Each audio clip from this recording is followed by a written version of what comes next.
السلام عليكم ورحمة الله وبركاته. أعوذ بالله من الشيطان الرجيم. بسم الله الرحمن الرحيم. وأنفقوا خيرا لأنفسكم ومن يوق شح نفسه فأولئك هم المفلحون. صدق الله مولانا العظيم. الشح والإيمان لا يجتمعان في قلب عبد صدق رسوله الأمين. إلهي لا تعذبني فإني أشر الناس إن لم تعف عني. إذا فكرت في ندمي عليها عللت أناملي غيظا بسني.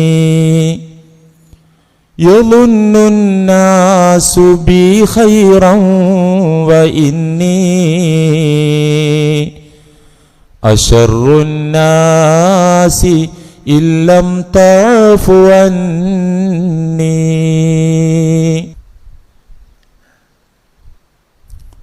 പ്രിയപ്പെട്ട മുഅ്മിനീങ്ങളെ, സഹോദരന്മാരെ, പരിശുദ്ധ ദീനുൽ ഇസ്ലാമിൽ സക്കാത്തിൻ്റെ സ്ഥാനം എന്താണെന്നും സക്കാത്ത് കൊടുക്കാത്ത മുസ്ലിമിൻ്റെ അവസ്ഥ ഇസ്ലാമിക വീക്ഷണത്തിൽ എന്താണ് എന്നും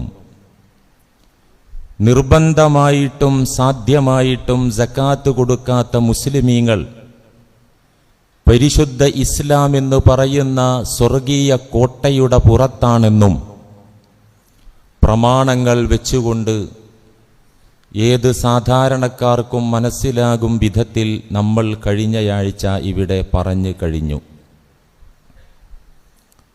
വിശുദ്ധ ദീനുൽ ഇസ്ലാമിൽ സക്കാത്തിനുള്ള സ്ഥാനം, സക്കാത്ത് പദ്ധതി ഈ സമുദായത്തിന് മാത്രം അല്ലാഹു നിയമമാക്കിയതല്ല. മുഹമ്മദ് നബി സല്ലല്ലാഹു അലൈഹി വസല്ലമ തങ്ങളുടെ സമുദായമായ നമ്മോട് മാത്രം അല്ലാഹു ആജ്ഞാപിച്ചിട്ടുള്ള ഒന്നല്ല സക്കാത്ത്. പിന്നെയോ മുൻകാലങ്ങളിൽ ഈ ഭൂമിയിൽ വന്നുപോയ സകലമാന നബിമാർക്കും ദൈവദൂതന്മാർക്കും അവരുടെ ജനതയ്ക്കും സക്കാത്ത് ഉണ്ടായിരുന്നതായി പരിശുദ്ധ ഖുർആൻ കൃത്യമായി പറഞ്ഞു തരുന്നു. എന്ന് വച്ചാൽ അടിസ്ഥാന കാര്യങ്ങൾ എന്നും ഒന്നായിരുന്നു. ആദം നബി അലൈഹിസ്സലാം മുതൽ ശൈഖുൽ അംബിയ നൂഹ് നബി അലൈഹിസ്സലാം മുതൽ ആയിരക്കണക്കിന് പതിനായിരക്കണക്കിന് ഇസ്രായേലി പ്രവാചകന്മാർക്കിടയിൽ ഈ നബിമാരൊക്കെ ബേസിക്കലായ വിഷയങ്ങളിൽ ഒരൊറ്റ അഭിപ്രായക്കാരായിരുന്നു, തൗഹീദിന്റെ കാര്യം. അതുപോലെ തന്നെ സക്കാത്തിന്റെ കാര്യവും പൂർവീകരായ നബിമാരൊക്കെയും സ്വജനതകളോട് പറഞ്ഞിട്ടുണ്ട് എന്ന് ഖുർആൻ നമ്മോട് പറഞ്ഞു തരികയാണ്. സൂറത്തുൽ അംബിയായിലെ അംബിയ മുർസലുകളുടെ ചരിത്രം പറയുന്നു അല്ലാഹു. മുൻകാലങ്ങളിൽ കഴിഞ്ഞുപോയ നബിമാരുടെ ചരിത്രങ്ങൾ പറയുന്നതിനിടയ്ക്ക് അല്ലാഹു ഓർമ്മപ്പെടുത്തി പറയുന്നുണ്ട്, വജഅൽനാഹും അഇമ്മതൻ യഹ്ദൂന ബിഅംരിനാ وأوحينا إليهم فعل الخيرات وإقام الصلاة وإيتاء അസ്സകാ. മുൻഗാമികളായ നബിമാര്, ആ നബിമാരുടെ ചരിത്രം പറയുന്നതിനിടക്ക് അല്ലാഹു പറയുന്നു, വജഅൽനാഹും അഇമ്മതൻ, ഇവരെയൊക്കെ നാം നായകന്മാരാക്കി, നേതാക്കന്മാരാക്കി, മാനവകുലത്തിന് ദിശാബോധം നൽകാൻ വേണ്ടി മനുഷ്യർക്കിടയിൽ നാം ഇമാമുകളാക്കി, നേതാക്കന്മാരാക്കി. യഹ്ദൂന ബി അംരിനാ, നമ്മുടെ കൽപ്പന പ്രകാരം അവർ മാർഗദർശനം നൽകുകയാണ്. അല്ലാഹുവിലേക്ക്, സ്വർഗത്തിലേക്ക് മാനവ മക്കളെ നമ്മുടെ ആജ്ഞ പ്രകാരം വിളിക്കുകയാണ്. വഔഹൈനാ ഇലൈഹിം, എന്താണ് ഈ നബിമാർക്കൊക്കെ നാം വഹ്യ് നൽകിയത്? ഏതൊരു മെസ്സേജാണ് അവർക്ക് നൽകിയത്? ഏതൊരു സന്ദേശമാണ് ഈ നബിമാർക്കൊക്കെ നാം നൽകിയത്? ഫിഅലൽ ഖൈറാത്ത്, രാജ്യങ്ങളിൽ കുഴപ്പമുണ്ടാക്കാനല്ല, രാജ്യങ്ങളിൽ പ്രശ്നങ്ങൾ ഉണ്ടാക്കാനല്ല, അനൈക്യമുണ്ടാക്കാനല്ല, തീവ്രവാദം വളർത്താനല്ല. ഫിഅലൽ ഖൈറാത്ത്, നബിമാരുടെ ഡ്യൂട്ടി ഖൈറായ കാര്യങ്ങൾ പ്രവർത്തിക്കണം. നിങ്ങൾ പ്രവർത്തിക്കണം, നിങ്ങളത് സമൂഹത്തോട് പറയണം. വഇഖാമസ്സലാഹ്, നിസ്കാരം നിലനിർത്തണം മുറപ്രകാരം. വഈതാഅസ്സകാഹ്, പാവപ്പെട്ടവന്റെ അവകാശം സക്കാത്ത് കൊടുത്തു വീട്ടുകയും ചെയ്യണം. സർവ നബിമാരോടും അല്ലാഹു അറിയിച്ച വഹ്യ്. ഇനി ഓരോ നബിമാരെ ചരിത്രം പറയുമ്പോൾ സ്പെഷ്യലായിട്ട് അല്ലാഹു പറയുന്നു.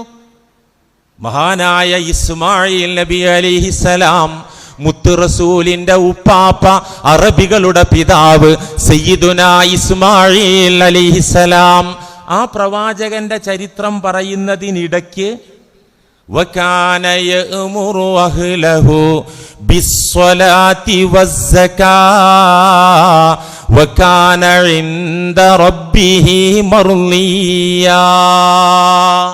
ഇസ്മായിൽ നബി അലൈഹിസ്സലാം ആയിരുന്നു യഅ്മുറു അഹ്ലഹു, തന്റെ ജനതയോട് കൽപ്പിച്ചിരുന്നു. ബിസ്സലാത്തി, നിസ്കാരം കൊണ്ട്, വസ്സകാത്തി, സക്കാത്ത് കൊണ്ടും കൽപ്പിച്ചിരുന്നു.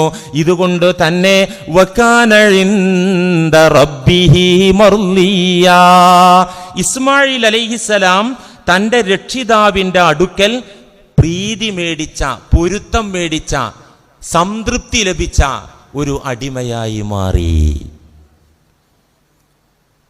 റൂഹുല്ലാഹി ഈസാ അലൈഹിസ്സലാം തൊട്ടിലിൽ കിടന്ന് സംസാരിച്ച രംഗം സൂറത്ത് മറിയമിലൂടെ അള്ളാഹു നമുക്ക് പറഞ്ഞു തരുന്നുണ്ട്. എന്താ ഈസാ അലൈഹിസ്സലാം തൊട്ടിലിൽ കിടന്ന് പറഞ്ഞത്? തൗഹീദാണ്.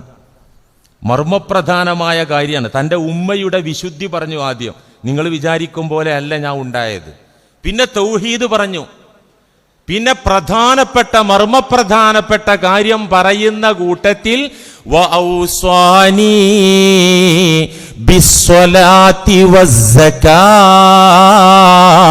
മാ ദുംതു ഹയ്യാ, എന്റെ തമ്പുരാൻ എന്നോട് വസിയത്താക്കി. തൊട്ടിലിൽ കിടക്കുന്ന ഈസാ അലൈഹിസ്സലാം, എന്റെ നാഥൻ എന്നോട് വസിയത്താക്കി. എന്ത്? ബിസ്സലാത്തി വസ്സകാത്തി, നിസ്കാരത്തിന്റെ കാര്യവും സക്കാത്തിന്റെ കാര്യവും. മാ ദുംതു ഹയ്യാ, എന്റെ കൊക്കിൽ ജീവൻ ഇരിക്കുന്ന കാലത്ത് നിസ്കാരവും സക്കാത്തും അവഗണിക്കരുതെന്ന്, മാറ്റിവെക്കരുതെന്ന് എന്റെ തമ്പുരാൻ എന്നോട് വസിയത്താക്കിയിട്ടുണ്ട്. അതുകൊണ്ട് ഇസ്ലാമിന്റെ അവിഭാജ്യ ഘടകമാണിത്. ഈ നമ്മുടെ ചരിത്രം തന്നെ നോക്കുക. റസൂലുള്ളാഹി സ്വല്ലല്ലാഹി അലൈഹി വസല്ലം തങ്ങളുടെ ചരിത്രം, രണ്ടു തരം ജീവിതമാണ് ഉണ്ടായത് തങ്ങൾക്ക്. ഒന്ന് മക്കീ ജീവിതം, മറ്റൊന്ന് മദനി ജീവിതം. ഈ മക്കീ ജീവിതകാലം, മക്കാ ജീവിതകാലം ക്ലേശങ്ങൾ നിറഞ്ഞതാണ്, പ്രതിസന്ധികൾ നിറഞ്ഞതാണ്. ഒറ്റപ്പെടുത്തപ്പെട്ട സമൂഹമാണ്, അക്രമമേൽക്കുന്ന പീഡിത വിഭാഗമാണ്. അതുകൊണ്ട് തന്നെ മതനിയമങ്ങളൊന്നും കർശനമായി മക്കാ ജീവിതകാലത്ത് നടപ്പിലാക്കിയിട്ടില്ല. അത് നിസ്കാരമുണ്ട്, ഐച്ഛിക നിസ്കാരം. എന്നാൽ പ്രതിസന്ധി നിറഞ്ഞ മക്കാ ജീവിതകാലത്തും സകാത്ത് കൊണ്ട് കൽപ്പിച്ചിരുന്നു. അല്ലാഹു സകാത്തിന്റെ കാര്യം ഉണർത്തുകയും നിർദ്ദേശിക്കുകയും ചെയ്തിരുന്നു മക്കാ ജീവിതകാലത്ത്. സൂറത്ത് അൻആമിൽ കാണാം, കുലൂ മിൻ സമരിഹി ഇദാ അസ്മറ വആതൂ ഹഖ്ഖഹു യൗമ ഹസാദി. മക്കയിൽ സക്കാത്ത് ഉണ്ടായിരുന്നു. ആ സക്കാത്തിന് മക്കി സക്കാത്ത് എന്ന് പറയും. അതെങ്ങനെ? ഇന്നുള്ള സക്കാത്തിന്റെ നിയമമല്ല, എണ്ണവും കണക്കും നോക്കിയിട്ടുള്ള കണിശമായ കൃത്യമായ വ്യവസ്ഥാപിതമായ ഒരു സക്കാത്ത് ശൈലി മക്ക ജീവിതകാലത്ത് ഇല്ല. എന്നാലും സക്കാത്ത് ഉണ്ടായിരുന്നു. ആ സക്കാത്താണ് അൻആം സൂറത്തിൽ പറഞ്ഞിരിക്കുന്നത്. കുലൂ മിൻ സമരിഹി ഇദാ അസ്മറ.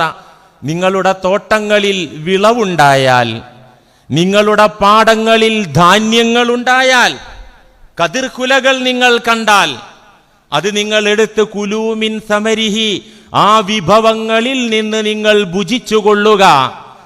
കായ്ക്കനികൾ, ധാന്യങ്ങൾ നിങ്ങൾ ആഹരിച്ചുകൊള്ളുക. ഇദാ അസ്മറ, നിങ്ങൾക്ക് വിളവ് കിട്ടിയാൽ.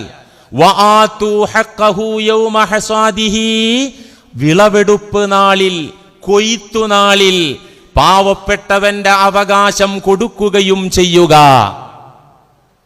അതുകൊണ്ട് മക്ക ജീവിതകാലത്തുള്ള ശൈലി എങ്ങനെയായിരുന്നു? ഈത്തപ്പനത്തോട്ടങ്ങളിൽ, അതുപോലെ തന്നെ മുന്തിരിത്തോട്ടങ്ങളിൽ, അതുപോലെ തന്നെ ധാന്യങ്ങൾ വിളയുന്ന ഭാഗങ്ങളിൽ പാവപ്പെട്ട ആളുകൾ കൊയ്ത്ത് ദിവസം ചെന്ന് വരമ്പത്ത് കാത്തു നിൽക്കും. പാവങ്ങളായ ആളുകൾ, മുതലാളിമാരെന്തെങ്കിലും തരുമെന്ന നിലക്ക് മുസ്ലിമീങ്ങളിൽപ്പെട്ട ഫുഖറാ മസാക്കീന് വരമ്പത്ത് പോയി കാത്തു നിൽക്കും. കൊയ്ത്ത് കഴിഞ്ഞാൽ മുതലാളിക്ക് എന്താണോ ഇഷ്ടപ്പെട്ടത്, അതിന് അളവൊന്നുമില്ല, അത് തോന്നിയത് അങ്ങനെ കൊടുക്കും. ഇതാണ് മക്കത്തെ സക്കാത്ത്. എന്നിട്ട് പോലും സക്കാത്ത് വിട്ടില്ലാന്നാ. ആ പ്രതിസന്ധി കാലത്ത് പോലും സക്കാത്ത് ഒഴിവാക്കിയില്ലാന്നാ. ഐച്ഛികമായിട്ടാണെങ്കിലും നിങ്ങൾ കൊടുക്കണമെന്ന കൽപ്പന. എന്നിട്ടോ മദീനയിലേക്ക് വന്നപ്പോ സെറ്റപ്പായി, ഇസ്ലാമിക രാജ്യമായി, സമ്പത്തായി, സൗകര്യായി, നിയമം മാറി. പരിശുദ്ധ ഖുർആന്റെ പ്രഖ്യാപനം വരുന്നു, ഖുദ് മിൻ അംവാലിഹിം സദഖ തുതഹിറുഹും വതുസക്കീഹിം ബിഹാ. നബിയെ, മക്കയിലുണ്ടായിരുന്നതുപോലെ കൊയ്ത്ത് നാളിൽ പാവപ്പെട്ടവർ തോട്ടത്തിൽ വരമ്പത്ത് ചെന്ന് നിന്ന് കിട്ടുന്നത് മേടിച്ചു പോരുന്ന സിസ്റ്റം ഇനി ഇല്ല. ഇസ്ലാമിക രാഷ്ട്രത്തിന്റെ ഭരണാധികാരിയായ അങ്ങ് മുസ്ലിമീങ്ങളിൽ നിന്ന് സക്കാത്തിന്റെ ഫണ്ട് നിർബന്ധമായും പിടിച്ചു വാങ്ങുക തന്നെ വേണം. ഖുദ് മിൻ അംവാലിഹിം, അവരുടെ സ്വത്തിൽ നിന്ന് അങ്ങ് പിടിച്ചെടുക്കണം. സ്വദഖത്തൻ തുതഹിറുഹും വതുസക്കീഹിം ബിഹാ, അവരെ വിമലീകരിക്കാൻ, അവരെ ശുദ്ധീകരിക്കാൻ, സക്കാത്ത് കൊണ്ട് അവരെയും അവരുടെ ധനത്തെയും സംസ്കരിക്കാൻ വേണ്ടി അങ്ങ് പിടിച്ചെടുക്കണം. ഇതാണ് ഇന്നും നിയമം. പക്ഷേ നമ്മുടെ ഇന്ത്യ മഹാരാജ്യത്ത്, കേരള സംസ്ഥാനത്തൊന്നും ഇസ്ലാമിക ഭരണമില്ലാത്തത് കൊണ്ട് ഒരു ജമാഅത്ത് കമ്മിറ്റിക്കും ഒരു ഖാലി ഖുദാത്തിനും ഒരു പണ്ഡിതനും അത് പിടിച്ചു വാങ്ങാൻ ഇവിടെ നിയമം അനുവദിക്കുന്നില്ല. ഇസ്ലാമിക രാജ്യമാണെങ്കിൽ വരും, വർഷത്തിൽ സമയാവയായ എത്തും ആൾക്കാർ, ഗവൺമെന്റിന്റെ ഉദ്യോഗസ്ഥന്മാർ വരും. ടാക്സ് വെട്ടിച്ചാൽ എന്താ കുറ്റമെന്നറിയാമല്ലോ, ED ഒക്കെ കിടന്ന് ഞെരങ്ങല്ലേ. ഇസ്ലാമിക രാജ്യത്തിലെ ഉദ്യോഗസ്ഥന്മാർ വരും, കണക്കെടുപ്പെടുക്കും, അത് മേടിച്ചിട്ടേ അവർ പോവുള്ളൂ. ഇന്നിപ്പോൾ അതില്ലാത്തത് കൊണ്ട് ആ ചാൻസ് ഉപയോഗപ്പെടുത്തിക്കൊണ്ട് പാവപ്പെട്ടവന്റെ അവകാശം പിശുക്കി പിടിച്ചു വെക്കുന്ന വിഭാഗം അറിയുക. ഇന്ന് ഇസ്ലാമിക ഗവൺമെന്റ് ഇല്ല, നമുക്കതൊരു തക്കമായി, നമുക്കതൊരു ചാൻസായി. ആ ചാൻസ് ഉപയോഗപ്പെടുത്തി പാവപ്പെട്ടവന്റെ അവകാശം അവർക്ക് നൽകാതെ പിശുക്കി വെക്കുന്നവരറിയുക, അവരുടെ സ്വത്ത് അവരെ തിരിഞ്ഞു കുത്തുക തന്നെ ചെയ്യും.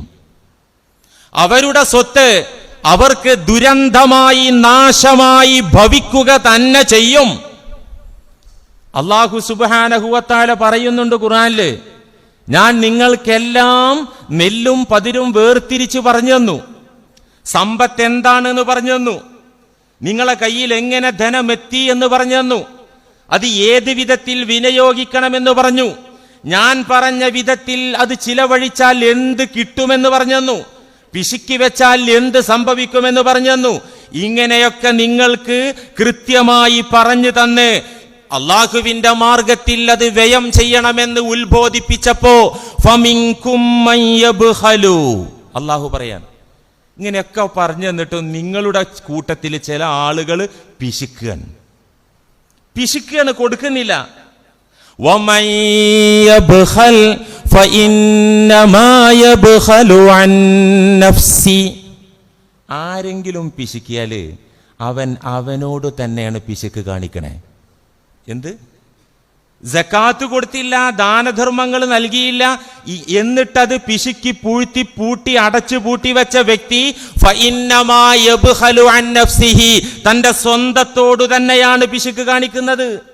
നിങ്ങൾ ആലോചിച്ച് നോക്കൂ, ഇഷ്ടം പോലെ പൈസ ഉണ്ട്, മര്യാദക്ക് വീട്ടിൽ ആഹാരമില്ല, അത് വല്ല താളും തവരയൊക്കെ പറിച്ചെടുത്തിട്ട് ഒരു ഇറച്ചി മീനും മക്കൾക്ക് മേടിച്ചു കൊടുക്കൂല. ഇങ്ങനത്തെ അർക്കീസ് പിശുക്കന്മാര് ഉണ്ട്, ഇഷ്ടം പോലെ കയ്യിൽ കാശുണ്ട്. നല്ലൊരു വേഷം അയാൾക്ക് ഉണ്ടാവില്ല, നല്ലൊരു വണ്ടി മേടിക്കൂല, ഒരു പൊട്ട 800 ചങ്ങായിൻ്റെ അടുത്ത് കാശുണ്ടേ, എന്നിട്ടും മേടിക്കൂല, ഒരു വീട് നല്ലത് വെക്കൂല.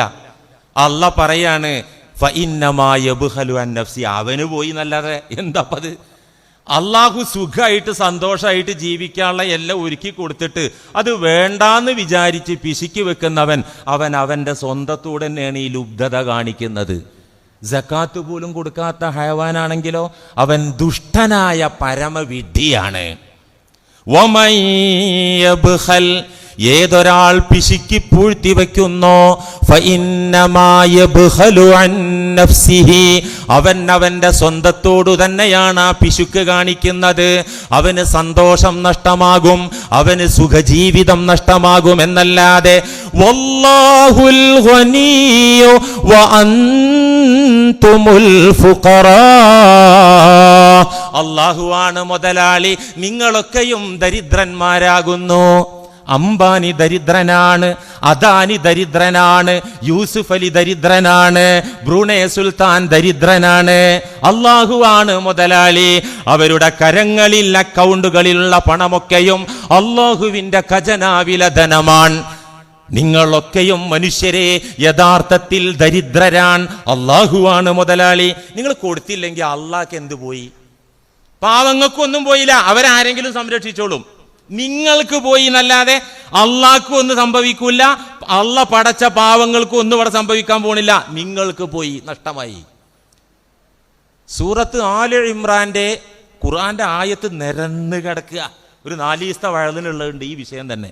ആല ഇമ്രാന്റെ 180-ാമത്തെ ആയത്തിൽ അള്ളാഹ് ഇങ്ങനെ പറയണേ, വലാ യഹ്സബന്നല്ലദീന യബ്ഖലൂന ബിമാ ആതാഹുമുല്ലാഹു മിൻ ഫളി ഹുവ ഖൈറൻ ലഹും ബൽ ഹുവ ശർറുൻ ലഹും. എന്താണ് അല്ലാഹു പറഞ്ഞത്?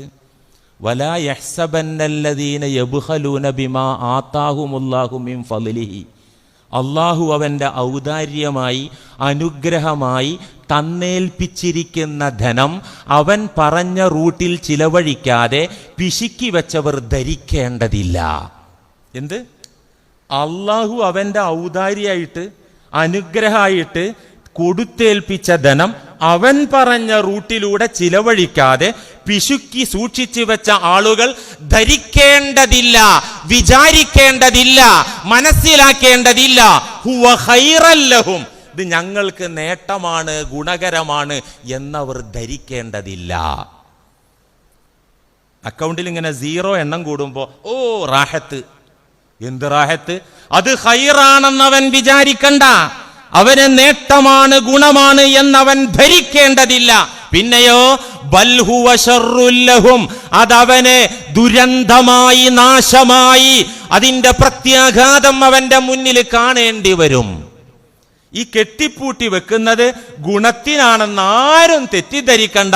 ബൽ ഹുവ ശർറുൻ ലഹും, അത് ദുരന്തമാണ്, അത് നാശമാണ്.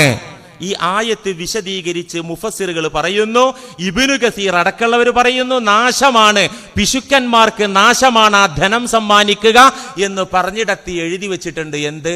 ദുന്യാവിൽ തന്നെ നാശാണ്. ആഖിറത്തിലെ നാശം ഈ ആയത്തിൽ പിന്നെ പറയുന്നുണ്ട് അള്ളാഹു, ദുന്യാവിൽ തന്നെ നാശാണ്. അതെങ്ങനെ? ഈ സക്കാത്ത് കൊടുക്കാത്ത ഫണ്ട്, സക്കാത്തിന്റെ ധനം ഉൾക്കൊണ്ട കലർന്ന ഫണ്ട്, അതുകൊണ്ട് ഫുഡ് അടിച്ചാൽ ആരോഗ്യമല്ല ഉണ്ടാവുക, ക്യാൻസറാ ഉണ്ടാവുക. അള്ളാഹു കാത്തിരക്ഷിക്കട്ടെ. ആ ഫുഡ് മക്കളെ തീറ്റിച്ചാൽ ആ മക്കള് ധിക്കാരികളും അനുസരണക്കേടും ഉള്ളവരായി വഴിതെറ്റി പോവാണ് ഉണ്ടാവുക. ആ ഫണ്ട് കൊണ്ട് വണ്ടി മേടിച്ചാൽ വണ്ടി എവിടെയെങ്കിലും പോയി കേറും. ആ ഫണ്ട് കൊണ്ട് വീടുണ്ടാക്കിയാൽ അവിടെ കിടക്കപ്പുറത്തിയും സമാധാനം ഉണ്ടാവില്ല. ദുന്യാവിൽ തന്നെ ശർറ്, ആഖിറത്തിലോ സയുതവഖൂന മാ ബഖിലൂ ബിഹി യൗമൽ ഖിയാമ. സക്കാത്ത് കൊടുക്കാതെ പിശുക്കി വെച്ച ഈ ധനം അള്ളാഹു നാളെ പരലോകത്ത് ഒരു പാമ്പിന്റെ മാലയാക്കി പാമ്പായിട്ട് ഹാരാർപ്പണം നടത്തി കൊടുക്കും. സയുതവഖൂന മാ ബഖിലൂ ബിഹി. ഈ സ്വത്ത് മാലട്ട് കൊടുക്കും മഹ്ശറയിൽ. ഏത് മാലാന്ന് റസൂലുള്ള പറയുന്നത് ബുഖാരിയിൽ കാണാ, പാമ്പായിട്ടാണ് കഴുത്തിലിട്ട് കൊടുക്കുക. ഇപ്പൊ ദുന്യാവ് കൊളന്തുകൊണ്ടും ആഖിറും കൊളന്തുകൊണ്ടും ഏതുകൊണ്ട് സക്കാത്ത് കൊടുക്കാത്ത സ്വത്തുണ്ട്. അറബിക്കഥയിൽ പറഞ്ഞ ഖാസിമിന്റെ ചെരുപ്പ് പോലെ നാശമായിരിക്കും ആ സ്വത്ത്. കേട്ടിട്ടില്ലേ ഖാസിമിന്റെ ചെരുപ്പ്? നമ്മുടെ യു പിയിലൊക്കെ ഉള്ള പിള്ളേർക്ക് പിഷ്കന്മാരുടെ കഥ പഠിപ്പിക്കുന്നിടത്ത് ഈ അറബിക്കഥയുണ്ട്, ഖാസിമിന്റെ ചെരുപ്പിന്റെ കഥ. ഖാസിം ബസറയിൽ ജീവിച്ചിരുന്ന ഒരു പച്ചമരുന്ന് കച്ചവടക്കാരനായിരുന്നു. സാമാന്യം ഭേദപ്പെട്ട മുതലാളി, പക്ഷെ പിശുക്കൻ. ധാരാളം കഷ്ണങ്ങൾ വെച്ച് തുന്നിക്കൂട്ടിയ കമീസും പിന്നിക്കീറിയ നിറം മങ്ങിയ തലപ്പാവുമാണ് അയാളുടെ വേഷം. അയാൾ കുപ്രസിദ്ധനായത് അയാളെ ചെരുപ്പ് കൊണ്ടാണ്. എന്താ ചെരുപ്പ്? അതൊരു തുകൽ ചെരുപ്പാണ്, ലെതർ ചെരുപ്പാണ്. പക്ഷെ ആ ചെരുപ്പ് ഒരുപാട് ലെതർ കഷ്ണം വെച്ച് തുന്നി ആണിയടിച്ച് ആണിയുടെ മുനയൊക്കെ പുറത്തേക്ക് വന്നിട്ട് നല്ല വെയിറ്റുള്ള 2 ചെരുപ്പുകൾ. നാട്ടുകാർക്ക് ഖാസിമിന്റെ ചെരുപ്പ് എന്ന് പറഞ്ഞാൽ പരിഹാസമാണ്. തെറി പറയുന്നവരൊക്കെ പറയും, നമ്മളൊക്കെ പറയില്ലേ കപ്പച്ചക്കയാണെന്നൊക്കെ പറയല്ലോ, ഖാസിമിന്റെ ചെരുപ്പാണെന്ന് പറയുന്നു അത്ര. അന്ന് ഇമ്മാതിരി ചെരുപ്പ്, ഈ ചെരുപ്പിട്ട ഖാസിം എന്ന് പറയുന്ന പിഷ്കൻ നടക്കണേ. ഒരു ദിവസം കുളിക്കാൻ വേണ്ടി ഖാസിം കുളിക്കടവിലെത്തി. ചെരുപ്പ് ഒരു ഭാഗത്ത് ഭദ്രമായി അഴിച്ചു വെച്ചു, പൊന്നുപോലെ കാക്കുകയാണേ. അഴിച്ചു വെച്ചിട്ട് ഖാസിം കുളിക്കാൻ ഇറങ്ങി കടവിലേക്ക്. ആ സമയത്താണ് മന്ത്രിയും പരിവാരങ്ങളും കുളിക്കടവിലേക്ക് കുളിക്കാൻ വരുന്നത്. സുരക്ഷാ ഉദ്യോഗസ്ഥന്മാർ വഴിയിൽ ഖാസിമിന്റെ വൃത്തികെട്ട ചെരുപ്പ് കണ്ടു, തുന്നിക്കൂട്ടിയ കീറിപ്പറിഞ്ഞ ചെരുപ്പ്. സുരക്ഷാ ഭടന്മാർ അതെടുത്തിട്ട് അപ്പുറത്തേക്ക് മാറ്റിയിട്ടു. ഇനി മന്ത്രി അത് കണ്ടിട്ട് അപലക്ഷണാകണ്ടായിരുന്നിട്ട് മന്ത്രി വന്ന് അബദ്ധവശാൽ ഖാസിം ചെരുപ്പ് വെച്ചോട് തന്നെയാണ് തൻ്റെ ചെരുപ്പ് അഴിച്ചു വെച്ച് കടവിലിറങ്ങിയത്. ഖാസിം കുളി കഴിഞ്ഞ് വന്നു നോക്കുമ്പോൾ തൻ്റെ ചെരുപ്പ് അള്ളാഹു പുതിയതാക്കി തന്നിരിക്കുക. എൻ്റെ ഈ ഗതികേട് കൊണ്ട് അള്ള തന്നതാണ് തെറ്റിദ്ധരിച്ച് അച്ചങ്ങാതി അത് അണിഞ്ഞു പോവുക. കാണുന്നവരൊക്കെ നിന്റെ ഐഡന്റിറ്റി പോയല്ലോടോ ഖാസിമേ, എവിടെ ആ പഴയ ചെരുപ്പ്? ഇത് അള്ള എനിക്ക് ഗിഫ്റ്റായിട്ട് തന്നതാണ്. മന്ത്രി കുളി കഴിഞ്ഞ് വന്നു നോക്കുമ്പോൾ ചെരുപ്പ് കാണില്ല. അന്വേഷണത്തിൽ ഖാസിം ചെരുപ്പ് മോഷണക്കാരനായി പിടിക്കപ്പെട്ടു. കൊട്ടാരത്തിലേക്ക് വരാൻ പറഞ്ഞു. അവിടെ വെച്ച് കൊട്ടാരത്തിലെ ഖാലി വിധി പറഞ്ഞു, 40 അടിയും 30 ദിർഹം ഫൈനും. ചെരുപ്പ്, മന്ത്രിയുടെ ചെരുപ്പ് മോഷ്ടിച്ചതിന്. ഖാസിമിന് 40 അടി പ്രശ്നമില്ലായിരുന്നു, അത് കൊള്ളുമ്പോഴും ഇച്ചിരി നേരം വേദന ഉണ്ടാവും. പക്ഷെ 30 ദിർഹം പോകുന്നത് കരള് പറിച്ചു കൊടുക്കുന്നത് പോലെയാണ് ആ 30 ദിർഹം ഫൈന് ഖാസിം അടച്ചത്. ഖാസിം ഒരു തീരുമാനത്തിലെത്തി, ഈ നശിച്ച ചെരുപ്പ് കാരണം എൻ്റെ ഉള്ള പണവും പോയല്ലോ, അതുകൊണ്ട് ഇനി അത് ആ കടവിൽ കിടക്കണ്ട, അതുകൊണ്ട് വല്ല നാശം വരുമെന്ന് വിചാരിച്ച് ഖാസിം ഓടി കടവിലേക്ക്. മന്ത്രിയുടെ ഭടന്മാർ അപ്പുറത്തേക്ക് മാറ്റിയിട്ട ചെരുപ്പെടുത്തിട്ട് രണ്ടും പുഴയുടെ ആഴങ്ങളിലേക്ക് എറിഞ്ഞു.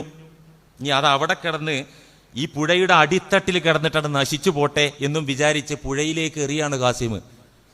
നിർഭാഗ്യമെന്ന് പറയട്ടെ, ആ പുഴയിൽ മീൻ പിടിച്ചിരുന്ന മുക്കവന്മാരുടെ വലയിലാണ് ഖാസിമിന്റെ ചെരുപ്പ് കയറിയത്. ആ ആണി കൊണ്ട് കെട്ടിപ്പിണഞ്ഞ് വല കീറി പൊക്കി നോക്കുമ്പോൾ ഖാസിമിന്റെ ചെരുപ്പ്. മുക്കുവന്മാർ അത് തോണിയിൽ വെച്ച് കരയ്ക്ക് അടുപ്പിച്ച് നേരെ ഖാസിമിന്റെ പച്ചമരുന്ന് കടയിൽ ചെന്നിട്ട് ഒരൊറ്റ ഏറ് വെച്ചു 2 ചെരുപ്പും. കഷായത്തിന്റെ ഭരണിയും കുഴമ്പിന്റെ കുപ്പിയൊക്കെ ഉടഞ്ഞിട്ട് ഒരുപാട് മരുന്നാണ്ട് പോയി. പടച്ചോനെ, ഈ ചെരുപ്പിന് എന്താ ചെയ്യുക? ഖാസിം ആലോചിക്കുകയാണ്. ഇനി ഒന്നും നോക്കണ്ട, വീടിന്റെ മട്ടുപ്പാവിലേക്ക് തട്ടിൻ പുറത്തേക്ക് എറിയ, അത് അവിടെ കിടന്ന് വെയിൽ കൊണ്ട് നശിക്കട്ടെ, എറിഞ്ഞു. ആ ഏറിൽ അത് ഉരുണ്ടിട്ട് അയൽപക്കത്തെ വൃദ്ധ സഹോദരിയുടെ തലയിൽ കൊണ്ടിട്ട് അതിൻ്റെ ആണി കൊണ്ട് തല പൊട്ടി. അവർ പോയിട്ട് കൊട്ടാരത്തിൽ പരാതി പറഞ്ഞു. വീണ്ടും വിധി വന്നു, നല്ല നഷ്ടപരിഹാരം കൊടുക്കാൻ. കുടുങ്ങി. ഇനി എന്താ ചെയ്യുക? കാസിം ഒരു പ്രതിജ്ഞ എടുത്തു, രാത്രി എല്ലാവരും ഉറങ്ങിയ നേരത്തെ തൻ്റെ വീട്ടു വളപ്പ് തന്നെ ഇയാളെ മറവ് ചെയ്യാം. ഈ ഒരു വല്ലാത്ത വയ്യാവേലിയായി പോലെ ചെരുപ്പ്. എല്ലാവരും ഉറങ്ങിയ നേരത്ത് തൂമ്പ എടുത്തിട്ട് ഈ ഇരുട്ടിൻ്റെ മറവിൽ കാസിം ഇറങ്ങിയിട്ട് കുഴി ഉണ്ടാക്കാൻ തുടങ്ങി. ഇതൊന്ന് കുഴിച്ചിടാൻ, ഈ ശല്യം ഒഴിവാകാനേ. അസൂയക്കാരനും പരദൂഷണക്കാരനുമായ അയൽവാസി മുള്ളാൻ എണീറ്റപ്പോൾ ഈ കാഴ്ച കാണുകയാണ്. ഇരുട്ടിൽ കാസിം കുഴിക്കുക. നിധി കുഴിക്കുകയാണ്. രാവിലെ തന്നെ കൊട്ടാരത്തിൽ വിവരം കൊടുത്തു, കാസിം നിധി കുഴിച്ചിരുന്നു ഇന്നലെ രാത്രി. കൊട്ടാരത്തിലെ ഉദ്യോഗസ്ഥന്മാർ വിളിപ്പിച്ചു, കാസിമെ നിധി കിട്ടിയിട്ടുണ്ട്. നിധിയല്ല, എന്താ സംഭവം എന്നറിയാലോ? തുണ്ടി മുതൽ തന്നെ ആ കുഴിച്ചിട്ട ചെരുപ്പ് എടുത്തിട്ട് കൊട്ടാരത്തിൽ മഹാരാജാവിൻ്റെ മുന്നിൽ ചെന്നിട്ട് പറഞ്ഞു, മഹാരാജാവേ, ഈ കുറ്റങ്ങളിലൊന്നും ഞാനല്ല പ്രതി, ദേ ഇവനാണ്. ദയവായി എന്നിൽ നിന്നും ഇവനെയൊന്ന് വേർപ്പെടുത്തി എന്നെ രക്ഷപ്പെടുത്തണമെന്നും പറഞ്ഞിട്ട് കൊട്ടാരവാതിൽക്കൽ വെച്ച് ബസറ വിട്ട് കാസിം നാട് വിട്ടുപോയി എന്നതാണ് ചരിത്രം. ഇതന്നെ ഇരിക്കും സക്കാത്ത് കൊടുക്കാത്തവന്റെ അവസ്ഥ. അതെന്താ അറിയോ? കൊടുക്കാത്തവന് ഒരു അസുഖം വരുമ്പോൾ അത് വേറെന്തെങ്കിലും ഉണ്ടായിരിക്കും. തട്ടിമുട്ട് വന്നാലോ അതാരോ കൂടോത്രം ചെയ്തതായിരിക്കും. എടാ ഹയവാനെ, ഒരു കൂടോത്രമല്ല, നിന്റെ ധനത്തിൽ ബർക്കത്തില്ല. എന്തുകൊണ്ട് ബർക്കത്തില്ല? നീ അത്താഴപ്പട്ടിണിക്കാരുടെ ചട്ടിയിൽ കൈയിട്ട് നക്കിയവനാണ്. അതുകൊണ്ട് ബർക്കത്ത് നിനക്ക് കിട്ടൂല.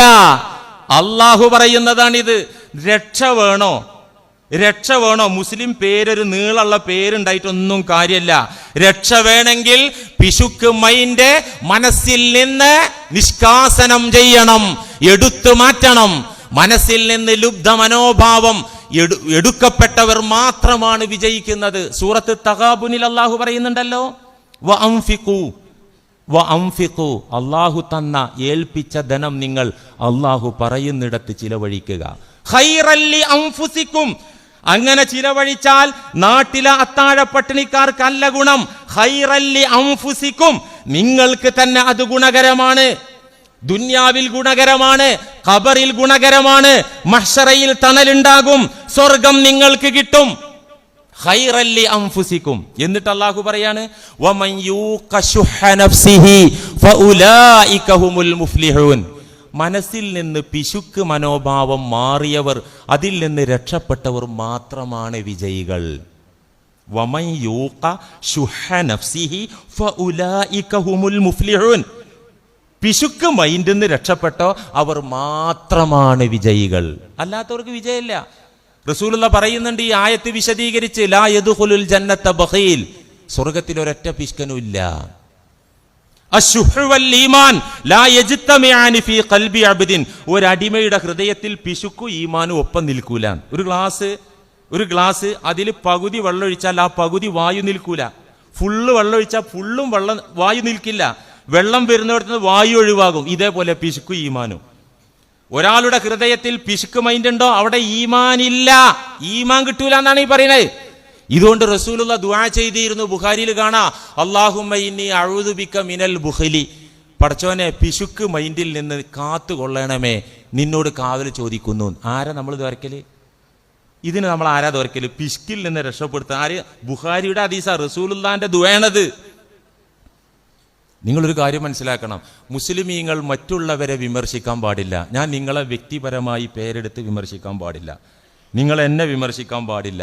അത് വിലക്കി. അത് പരദൂഷണമാണ്, ഗീബത്താണെന്ന് പഠിപ്പിച്ചു. കുറ്റങ്ങളുണ്ടോ നേരിട്ട് പറയാം, നേർക്ക് നേരെ ഉണർത്താം. എന്നല്ലാതെ ഒരാളുടെ കുറവ് വെളിയിൽ പറയൽ പരദൂഷണമാണെന്ന് ഇസ്ലാം പഠിപ്പിച്ചു. എന്നാൽ പിശുക്കന്മാരെ കുറിച്ച് കുറ്റം പറയൽ ഇസ്ലാമിൽ തെറ്റല്ല. അവരെ ഗീബത്ത് പറയൽ തെറ്റല്ല. എന്തുകൊണ്ട്? ഒരു മുസ്ലിമിന് ലഭിക്കേണ്ട ആനുകൂല്യങ്ങൾ, സുരക്ഷകൾ, പരിഗണനകൾ, ബഹുമാനാദരവുകൾ പിശുക്കന് വകവെച്ച് കൊടുക്കേണ്ട അവൻ പടിക്ക് പുറത്താണ്. അവിടെ ഒരു പിശുക്കൻ മുതലാളി ആചേര് നാട്ടിലുണ്ടെങ്കിൽ 4 ആള് കുറ്റം പറയട്ടെ കവലയില്, അത് ഗീബത്തല്ല, പരദൂഷണല്ല. ഇമാമിയങ്ങൾ പറയുന്നു തെളിവ്, ഹദീസിന്റെ തെളിവ്. എന്താ തെളിവ്? ദുകിറ ഇൻദ റസൂലില്ലാഹി സ്വല്ലല്ലാഹി അലൈഹി വസല്ലം ഫുലാനത്തുൻ, റസൂലും സഹാബത്തും ഇരിക്കുന്ന സദസ്സിലെ ഒരു സഹോദരി, ഒരുത്തിയെ കുറിച്ച് പരാമർശം വന്നു, ഒരു പെണ്ണ്. ഫഖാലു, സഹാബാക്കൾ ആ പെണ്ണിനെ കുറിച്ച് പറഞ്ഞു, ഇന്നഹാ സവ്വാമ ഖവ്വാമ, എന്തൊരു നോമ്പ്. സ്വായിമത്ത് എന്നല്ല പറഞ്ഞത്, സവ്വാമ, എന്തൊരു നോമ്പുകാരിയാണ്. ഞങ്ങളെ കണ്ണോണ്ട് ഇങ്ങനെ നോമ്പ് പിടിക്കണ ഒരാളെ ഞങ്ങൾ കണ്ടിട്ടില്ല, ഞങ്ങൾ ചെവിയോണ്ട് കേട്ടിട്ടില്ല. ഖവ്വാമ, രാത്രി എത്ര നിസ്കാരാണ് ആ പെണ്ണിന്. ഇല്ല അന്ന ഫീഹാ ബുഖലൻ, ഇച്ചിരി പിഷ്കത്തരണ്ട് എന്ന് മാത്രം റസൂലെ. നിസ്കാരം നോമ്പൊക്കെ ഉണ്ടല്ലോ, ഈ അറേബ്യൻ ഉപഭൂഖണ്ഡത്തില് അവരെ പോലെ നോമ്പ് പിടിക്കുന്ന നിസ്കരിക്കുന്ന ഒരാളും ആണിലും പെണ്ണിലും ഇല്ല. ഇല്ല അന്ന ഫീഹാ ബുഖല. ഇച്ചിരി പിഷ്കത്തരണ്ടാ പെണ്ണിന്. ഇത് കേട്ട റസൂൽ എന്താ പറഞ്ഞത്? ഫമാ ഖൈറുഹാ ഇദൻ. അങ്ങനെയാണെങ്കിൽ എന്ത് ഗുണാണ് അവളിലുള്ളത്? എന്ത് ഗുണാണ് അവളിലുള്ളത്?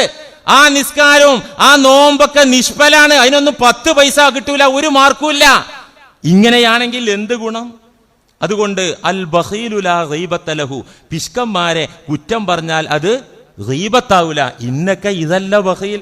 നിനക്ക് പിഷ്കന്മാരെ വിമർശിക്കാൻ എന്തോ വൈമനസ്സുണ്ടെങ്കിൽ നീ ഒരു പിഷ്കനായിരിക്കും. അതുകൊണ്ടാണ് അത് പറയാൻ മടി. ഇസ്ലാം ഒരു മുസ്ലിമിന് വകവെച്ച് കൊടുക്കുന്ന ആദരവും സുരക്ഷയും ബഹുമാനവും സ്ഥാനമൊന്നും ഇയാൾക്ക് കൊടുക്കണില്ല എന്നാണ് ഈ പറയുന്നേ.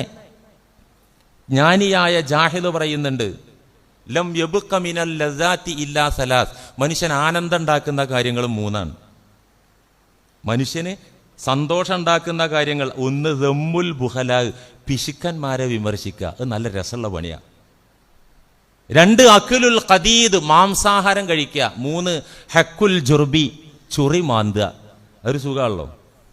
ചൊറി മാന്തൽ സുഖം മാത്രമല്ല, വൈക്കം മുഹമ്മദ് ബഷീർ ഒരു സ്ഥലത്ത് എഴുതി വെച്ചിട്ടുണ്ട്, ലോകത്ത് യുദ്ധം ഇല്ലാതാകാൻ ഞാൻ കാണുന്ന ഒരേ ഒരു മാർഗം, എല്ലാ അക്രമികളായ ഭരണാധികൾക്കും പ്രജകൾക്കും നല്ല സൂപ്പർ വരട്ട് ചൊറി വരിക. എന്നാൽ പിന്നെ അവിടെ മാന്തി സുഖിച്ചിരുന്നോളും, വേറുള്ളവനെ മാന്താൻ വരൂല. ബെഞ്ചമിൻ നെതന്യാഹുവിനൊക്കെ ഈ ചൊറി ഉണ്ടായാൽ ചിലപ്പോൾ രക്ഷപ്പെടും പലസ്തീനികൾ. അപ്പൊ ഈ 3 കാര്യങ്ങളാണ് ആനന്ദം ഉണ്ടാക്കുന്ന കാര്യം എന്ന് ജാഹിൽ എന്ന ജ്ഞാനി പറയാണ്. അതിൽ ഒന്നാമത് പറഞ്ഞ എന്താ? പിഷ്കന്മാരെ വിമർശിക്കുക. ഇമാം വസ്സാലി റഹിമഹുല്ല ഇഹിയ എന്ന തസവുഫിന്റെ കിതാബില് ഹിക്കായാത്തുൽ ബുഖലായി, പിഷ്കന്മാരെ കഥ എന്ന് പറഞ്ഞിട്ടൊരു അധ്യായം തന്നെ രചിച്ചിട്ടുണ്ട്. എന്നിട്ട് പിഷ്കന്മാരെ കഥ പറയുന്നുണ്ട്. കാന റജുലുൻ ബിൽ ബസറത്തി മൂസിറുൻ വ ബഖീലുൻ. ബസറയിലെ ഇറാഖിലെ ഒരു ധനവാണ്ടായിരുന്നു, ഒരു കൊച്ചു മുതലാളി, അറുപിഷ്കനായിരുന്നു. ജീറാനിഹി, അയൽക്കാര് ഒരു സൽക്കാരം ഉണ്ടായപ്പോൾ ഈ പിഷ്കം മുതലാളിയെ വീട്ടിലേക്ക് ക്ഷണിച്ചു. അയാളേതായാലും വീട്ടിലൊന്നും ഉണ്ടാക്കി തിന്നൂല. അപ്പൊ അയൽവക്കത്തെ ഒരു വീട്ടിൽ സൽക്കാരം ഉണ്ടായപ്പോൾ അങ്ങോട്ട് വിളിപ്പിച്ചു. വന്നു. എന്തേന്ന് വിഭവം? മുട്ടയും ഇറച്ചിയായിരുന്നു. ഇത് കിട്ടിയപ്പോൾ ബില്ലില്ലല്ലോ, ഇതിന് ചെലവില്ലല്ലോ, അതങ്ങോട്ട് തിന്നാൻ തുടങ്ങി. കഴിച്ച് ഇയാൾക്ക് ശ്വാസം മുട്ടാൻ തുടങ്ങി, കണ്ണുരുട്ടാൻ തുടങ്ങി, കിടന്നിട്ട് ഇങ്ങനെ തിരിയാൻ തുടങ്ങി. വീട്ടുകാർ ബേജാറായി, പെട്ടെന്ന് വൈദ്യനെ കൊണ്ടുവന്നു. ഇയാൾ ശ്വാസം കിട്ടാതെ ഒന്ന് വലിക്കുക. വൈദ്യം വന്നിട്ട് പരിശോധിച്ചിട്ട് പറഞ്ഞു, കുഴപ്പമൊന്നുമില്ല, ആമാശയം നിറഞ്ഞിട്ട് അന്നനാളവും നിറഞ്ഞിട്ട് ഇവിടെ തൊണ്ടയിലെത്തിയിട്ടുണ്ട് ഫുഡ്. വിരലിട്ടിട്ട് ഒന്നാണ്ട് ഒമിറ്റ് ചെയ്താൽ തട്ടിക്കളഞ്ഞാൽ ഛർദ്ദിച്ചാൽ തീരുന്ന പ്രശ്നമുള്ളൂ. അപ്പൊ ഇയാൾ പറയാ, ഇത് ഛർദ്ദിച്ചു കളയേ ഇല്ല എന്ന് പറഞ്ഞു. അത്രേ, നീ തട്ടി ഇത് മരിച്ചാലും കുഴപ്പമില്ല, ഇത് ഞാൻ തട്ടൂല എന്നാ പറഞ്ഞത്. ഒരുപാട് കഥ പറയണ്ട് ഇമാം വസ്സാലി റഹിമഹുല്ല. അതുകൊണ്ട് ഞാനും നിങ്ങളും പിഷ്കന്മാരായാല് ഈ ദുന്യാവിൽ നമുക്ക് മാർക്കറ്റ് ഉണ്ടാവില്ല. ആർക്കും നമ്മളെ കയറി ഞെരങ്ങാന്നാണ് ദീന് പറഞ്ഞത്. ഇസ്ലാമിന്റെ ഒരു ആനുകൂല്യം അവന് വക വെച്ച് കൊടുക്കേണ്ടതില്ല. ഗീബത്ത് ഒരാളെ കുറിച്ച് പറയൽ പച്ചിറച്ചി തീറ്റാണ്, അതുപോലെ ഇളവാണ് ഇവനെ വിമർശിക്കുന്നിടത്ത്. അതുകൊണ്ട് മുഅ്മിനീങ്ങളെ വളരെ പെട്ടെന്ന് നൽകുക, സകാത്ത് കൊടുത്ത് വീട്ടുക, അതൊരിക്കലും വെച്ചിരിക്കരുത്. എന്നിട്ട് ധന്യരാകുക, സ്വത്തിനെ ശുദ്ധമാക്കുക, കുടുംബത്തിനെ സമാധാനത്തിലാക്കുക, നമ്മുടെ ആരോഗ്യം ഫിറ്റാക്കുക, പടച്ച തമ്പുരാന്റെ പൊരുത്തം സമ്പാദിക്കുക. അള്ളാഹു തൗഫീക്ക് നൽകട്ടെ.